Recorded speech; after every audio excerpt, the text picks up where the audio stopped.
നമസ്കാരം. പുതിയൊരു വീഡിയോയിലേക്ക് ഏവർക്കും സ്വാഗതം. ഇന്നത്തെ വീഡിയോയിൽ നമ്മൾ കാണാൻ പോകുന്നത് +2 തുല്യത ഹിസ്റ്ററി പരീക്ഷയ്ക്ക് സ്ഥിരമായിട്ട് ചോദിക്കുന്ന മസ്റ്റായിട്ട് നിങ്ങൾ വാച്ച് ചെയ്യേണ്ട ഒരു ചോദ്യമാണ്. ഈ ചോദ്യം നിങ്ങൾ പഠിക്കുകയാണെന്നുണ്ടെങ്കിൽ കൃത്യമായിട്ട് നിങ്ങൾക്ക് 4 അല്ലെങ്കിൽ 5 മാർക്ക് വളരെ ഈസി ആയിട്ട് അടിച്ചെടുക്കാൻ സാധിക്കും. ഇതിന് പ്രത്യേകിച്ച് നമ്മൾ കാണാപ്പാഠം പഠിക്കുകയോ അല്ലെങ്കിൽ അങ്ങനെ പ്രത്യേകമായിട്ട് ചെയ്ത് കാര്യങ്ങൾ നോക്കേണ്ട ആവശ്യമൊന്നും ഇല്ലാത്തൊരു ചോദ്യമാണ്. ചോദ്യം പറഞ്ഞു വന്നത് നമ്മുടെ ഇന്ത്യയുടെ പ്രാചീന ഇന്ത്യയുടെ ഒരു മാപ്പ് തരും. ആ മാപ്പുമായി ബന്ധപ്പെടുത്തിയിട്ട് ചില പ്രദേശങ്ങളുടെ പേരുകൾ തരും. ആ പേരുകൾ ആ പ്രദേശങ്ങൾ ഇന്ത്യയുടെ ഏതെല്ലാം ഭാഗങ്ങളിലാണ് വരുന്നത് എന്ന് കൃത്യമായിട്ട് രേഖപ്പെടുത്തുക മാത്രമാണ് ചെയ്യേണ്ടത്. അപ്പൊ ചോദ്യം 4 മാർക്കിനോ 5 മാർക്കിനോ ആണ് സാധാരണ വരാറുള്ളത്. അപ്പൊ നിങ്ങൾക്ക് നിർബന്ധമായിട്ടും വരുന്ന ഈ പരീക്ഷയ്ക്ക് നിർബന്ധമായും വരുന്ന ഒരു ചോദ്യമുണ്ട്. ആ ചോദ്യം ഏതാണെന്ന് ഞാൻ അവസാനം നിങ്ങൾക്ക് തരുന്നതാണ്. നിങ്ങൾക്ക് ഞാനിവിടെ 4 മാപ്പ് സ്റ്റഡിയാണ് പറയാൻ പോകുന്നത്, കാണിക്കാൻ പോകുന്നത്. ഓക്കെ, അതായത് പ്രാചീന ഇന്ത്യയുമായി ബന്ധപ്പെടുത്തിയിട്ട് 4 പ്രധാനപ്പെട്ട കേന്ദ്രങ്ങൾ അല്ലെങ്കിൽ 4 സ്ഥലങ്ങളുടെ അല്ലെങ്കിൽ 4 സംഭവങ്ങളുമായി ബന്ധപ്പെട്ട സ്ഥലങ്ങളുടെ പേരുകൾ ഉൾപ്പെടുത്തിയിട്ടുള്ള മാപ്പ് ഞാനിവിടെ നിങ്ങൾക്ക് കാണിക്കും. അത് നിങ്ങൾ പ്രത്യേകം ആ ഭാഗം ക്ലിയർ ചെയ്ത് പഠിക്കുക, മാർക്ക് ചെയ്ത് പഠിക്കുക. ഓക്കെ, പറ്റുമെങ്കിൽ നിങ്ങൾ പ്രാചീന ഇന്ത്യയുടെ ഒരു ഔട്ട്ലൈൻ ഫോട്ടോ കോപ്പി എടുത്തിട്ടോ അങ്ങനെ എന്തെങ്കിലും ചെയ്തിട്ട് അത് ഒന്ന് എഴുതി പഠിക്കുകയാണെന്നുണ്ടെങ്കിൽ, അല്ലെങ്കിൽ ജസ്റ്റ് ഒന്ന് പേപ്പറിൽ ജസ്റ്റ് ഒന്ന് വരച്ച് ഒരു ഔട്ട്ലൈൻ വരച്ചിട്ട് സിമ്പിൾ ആയിട്ട് വരച്ചിട്ട് ഒന്ന് എഴുതി പഠിക്കുക ചെയ്യുകയാണെന്നുണ്ടെങ്കിൽ ആ മാർക്ക് നിങ്ങളുടെ കയ്യിൽ നിന്ന് എവിടെയും പോവില്ല. അപ്പൊ നമുക്ക് നോക്കാം. അപ്പൊ അതിന് മുന്നോടിയായിട്ട് ഒറ്റ കാര്യം കൂടെ പറഞ്ഞോട്ടെ. ഈ ചോദ്യത്തിന് ഉത്തരം എഴുതാനുള്ള ഷീറ്റ് നിങ്ങൾക്ക് ക്വസ്റ്റ്യൻ പേപ്പറിന്റെ കൂടെ തരുന്നതാണ്. അതായത് ഇന്ത്യയുടെ ഒരു മാപ്പിനെ കാണിക്കുന്ന ഒരു പേജ് അല്ലെങ്കിൽ പ്രാചീന ഇന്ത്യയുടെ ചിത്രത്തെ കാണിക്കുന്ന ഒരു പേജ് നിങ്ങൾക്ക് ക്വസ്റ്റ്യൻ പേപ്പറിന്റെ കൂടെ തരും.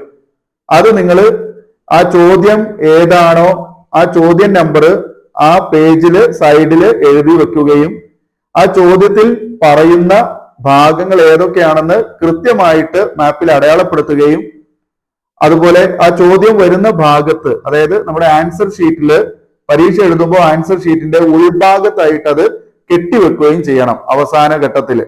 ഓക്കെ, അപ്പൊ അത് പ്രത്യേകം ഓർക്കണം. കയ്യിൽ നിന്ന് ഒരിക്കലും ഈ മാപ്പ് സ്റ്റഡിയുടെ പേജ് വിട്ടു പോകരുത്. ഓക്കെ, പരീക്ഷ കഴിഞ്ഞ് ചിലപ്പോൾ ഇറങ്ങി വന്നതിന് ശേഷം പലരുടെയും ക്വസ്റ്റ്യൻ പേപ്പറിന്റെ ഉള്ളില് ആ മാപ്പ് സ്റ്റഡി അതുപോലെ ഇരിക്കുന്നത് കാണാൻ കഴിഞ്ഞിട്ടുണ്ട്. പലരും അങ്ങനെ തെറ്റായിട്ട് ഇറങ്ങി വന്നിട്ട് പിന്നെ മാർക്ക് നഷ്ടപ്പെട്ട അവസരങ്ങളൊക്കെ ഉണ്ടായിട്ടുണ്ട്. അപ്പൊ പ്രത്യേകം നിങ്ങൾ അതൊന്ന് ശ്രദ്ധിക്കണം. ഓക്കെ, അപ്പൊ നമ്മളിവിടെ ആദ്യം പറയുന്നത് പ്രധാന ഹാരപ്പൻ കേന്ദ്രങ്ങൾ ഏതെല്ലാമാണ് എന്നാണ്. ഓക്കെ, അപ്പൊ ഇവിടെ ഞാനിതാ ചിത്രം കൊടുത്തിട്ടുണ്ട്. ഈ ചിത്രത്തിൽ നോക്കിയാൽ നിങ്ങൾക്ക് മനസ്സിലാവും ഹാരപ്പൻ കേന്ദ്രങ്ങളാണ് പ്രധാനപ്പെട്ട ഹാരപ്പൻ കേന്ദ്രങ്ങള്. ഷോർട്ടുഗായി, നമുക്ക് ഇത് അഫ്ഗാനിസ്ഥാന്റെ ഭാഗത്തുനിന്ന്, അതായത് പാകിസ്ഥാൻ അഫ്ഗാനിസ്ഥാൻ ഭാഗത്തുനിന്ന് അതായത് ഇന്ത്യയുടെ മുകൾ ഭാഗത്തുനിന്ന് വടക്ക് ദിശയിൽ നിന്ന് നേരെ പടിഞ്ഞാറ് ഭാഗത്തേക്ക് ഇറങ്ങി താഴേക്കാണ് പറയുന്നത്. ഓക്കെ, അപ്പൊ ഷോർട്ടുഗായി എന്ന് പറയുന്ന ഒരു പ്രദേശം, അത് നിങ്ങൾ എവിടെയാണെന്നുള്ളത് മാർക്ക് ചെയ്യുക. ഓക്കെ, അതായത് മാപ്പ് കാണുമ്പോൾ അത് എവിടെയാണ് ഷോർട്ടുഗായി എന്നുള്ളത് നിങ്ങളുടെ മനസ്സിൽ തെളിയണം. അങ്ങനെ ഓരോ കാര്യങ്ങൾ നമ്മൾ മാർക്ക് ചെയ്യുമ്പോഴും അങ്ങനെ തെളിഞ്ഞു വരണം. ദെൻ രണ്ടാമത്തേത് ഹാരപ്പ എന്ന് പറയുന്നത് നമ്മുടെ പിന്നെ ഈ ജമ്മു കാശ്മീരിന്റെ താഴെ പഞ്ചാബിന്റെ ഒക്കെ ആ ഭാഗത്തായിട്ട് വരുന്ന ഏത് ഹാരപ്പ. അതുപോലെ തന്നെ അതിന് തൊട്ട് താഴെയായിട്ട് ബൻവാലി, അല്ലെ, ബൻവാലി എന്ന് പറയുന്നത് അതിന്റെ ഹാരപ്പയുടെ തൊട്ട് താഴെ. പിന്നെ കാലിബംഗൻ ഉണ്ട്. അതുപോലെ തന്നെ മോഹൻജൊദാരോ, അല്ലെ, ആ 2 സ്ഥലങ്ങൾ നമ്മുടെ ഏകദേശം നമ്മുടെ ഏതാണ് രാജസ്ഥാന്റെ ഭാഗമായിട്ട് കാലിബംഗൻ മോഹൻജൊദാരോ വരുന്നു. അതുപോലെ തന്നെ ബാലാക്കോട്ട് ഏകദേശം ആ ഭാഗത്ത് തന്നെയാണ്. ബാലാക്കോട്ട് നമ്മുടെ പടിഞ്ഞാറൻ ഭാഗത്തേക്ക്, അതായത് മോഹൻജൊദാരോയുടെ പടിഞ്ഞാറ് ദിശയിലായിട്ടാണ് കാണപ്പെടുന്നത്. പിന്നെ നമ്മുടെ ഗുജറാത്തിലേക്ക് വരികയാണെന്നുണ്ടെങ്കിൽ, ഗുജറാത്തിന്റെ ഭാഗത്തേക്ക് വരികയാണെന്നുണ്ടെങ്കിൽ നമുക്ക് അവിടെ ഏതൊക്കെ കാണാം?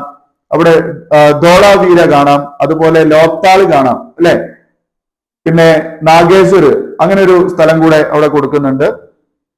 ഓക്കെ, അപ്പൊ ഇത്രയും കാര്യങ്ങൾ ആണ് പ്രധാനപ്പെട്ട ഹാരപ്പൻ കേന്ദ്രങ്ങൾ. അപ്പൊ ഈ സംഭവം നിങ്ങൾ ഒരു 1-2 ആവർത്തി നോക്കി പോസ് ചെയ്ത് മനസ്സിലാക്കിയിട്ട് ഒന്ന് വരച്ച് പഠിക്കുകയോ അല്ലെങ്കിൽ ഫോട്ടോസ്റ്റാറ്റ് എടുത്തിട്ട് പഠിക്കുകയോ ചെയ്യുന്നത് നല്ലതായിരിക്കും.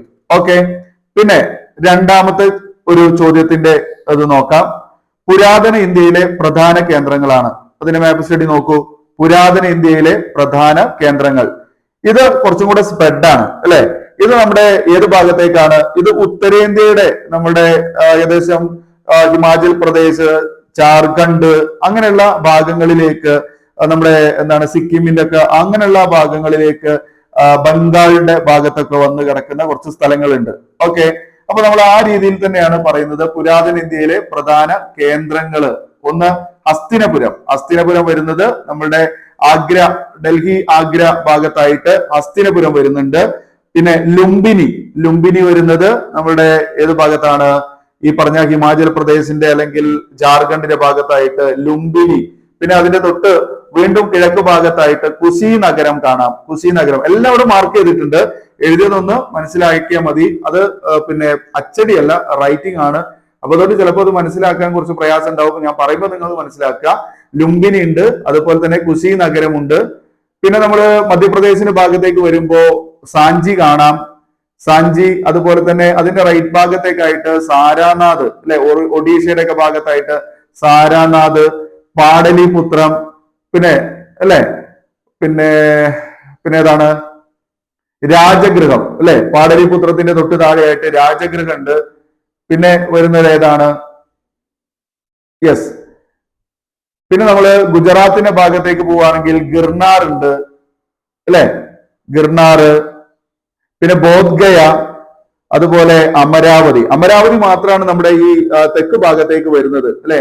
നമ്മുടെ ആന്ധ്രാപ്രദേശിന്റെ ഒക്കെ ഭാഗത്തായിട്ട് അമരാവതി നമുക്ക് കാണാം. ഓക്കെ, അപ്പൊ പ്രധാനപ്പെട്ട പുരാതന ഇന്ത്യയിലെ കേന്ദ്രങ്ങളാണ് ഏതൊക്കെയാണ്? ഹസ്തിനപുരം, ലുംബിനി, കുശിനഗരം, അതുപോലെ തന്നെ സാഞ്ചി, സാരാനാഥ്, പാടലിപുത്രം, രാജഗൃഹം, ബോധ്ഗയ, ഗിർനാർ, അമരാവതി. ഓക്കെ, യെസ്, ഇത് കാര്യം മനസ്സിലായി എന്ന് വിചാരിക്കുന്നു. ദെൻ മൂന്നാമത്തെ മാപ്പ് സ്റ്റഡി നോക്കാം. മൂന്നാമത്തെ മാപ്പ് സ്റ്റഡിയിൽ 1857 കലാപത്തിന്റെ മുഖ്യ കേന്ദ്രങ്ങളാണ്.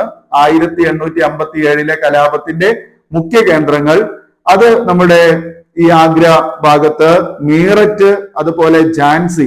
ഓക്കെ, അടുത്തടുത്ത് കാണാം. ഡൽഹിയോട് ചേർന്ന് കിടക്കുന്ന അല്ലെ മീററ്റ് ഉണ്ട്. അതുപോലെ തന്നെ പിന്നെ ഏതാണ്? യെസ്, ഝാൻസി അല്ല, ഡൽഹിയാണ്. മീററ്റിന്റെ തൊട്ട് താഴെയായിട്ട് നമ്മള് അല്ലെ ഡൽഹി രേഖപ്പെടുത്തിയിട്ടുണ്ട്. ഡൽഹിയുടെ റൈറ്റ് ഭാഗത്തായിട്ട് ഹിമാചൽ പ്രദേശിന്റെ ആ ഭാഗത്തേക്ക് നമ്മൾ ഏതാ കൊടുത്തിട്ടുള്ളത്?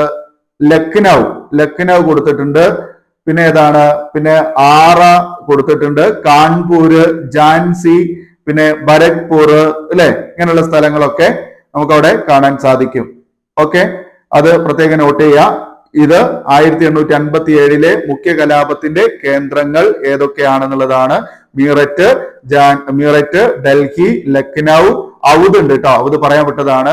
ലക്നൗ കഴിഞ്ഞിട്ട് ഔദ്, ദെൻ അതിനോട് നേരെ വലത്തോട്ട് പോകുമ്പോ ആര, ദെൻ കാൺപൂര്, ഝാൻസി, ഭരത്പൂർ.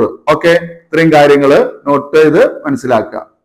ഇനി അവസാനത്തെ പ്രാചീന ഇന്ത്യയിലെ പ്രധാനപ്പെട്ട സ്വാതന്ത്ര്യ സമരത്തിലെ കേന്ദ്രങ്ങളാണ്. ഇന്ത്യൻ സ്വാതന്ത്ര്യ സമരത്തിലെ പ്രധാന കേന്ദ്രങ്ങൾ. അവിടെ ലാഹോർ നമുക്കറിയാം അല്ലെ. ലാഹോർ എവിടെ വരുന്നത് എന്നുള്ളത്? ജമ്മു ആൻഡ് കാശ്മീരിന്റെ ഭാഗമായിട്ട് ലാഹോർ. അതിന്റെ തൊട്ടടുത്ത് തന്നെ അമൃത്സർ ഉണ്ട് അല്ലെ. പിന്നെ നേരെ നമ്മള് റൈറ്റ് സൈഡിലോട്ട് വരുമ്പോ ഹിമാചൽ പ്രദേശിന്റെ ആ ഭാഗത്തേക്ക് ഇറങ്ങി വരുമ്പോൾ നമുക്ക് അവിടെ ചൗരി ചൗര കാണാം.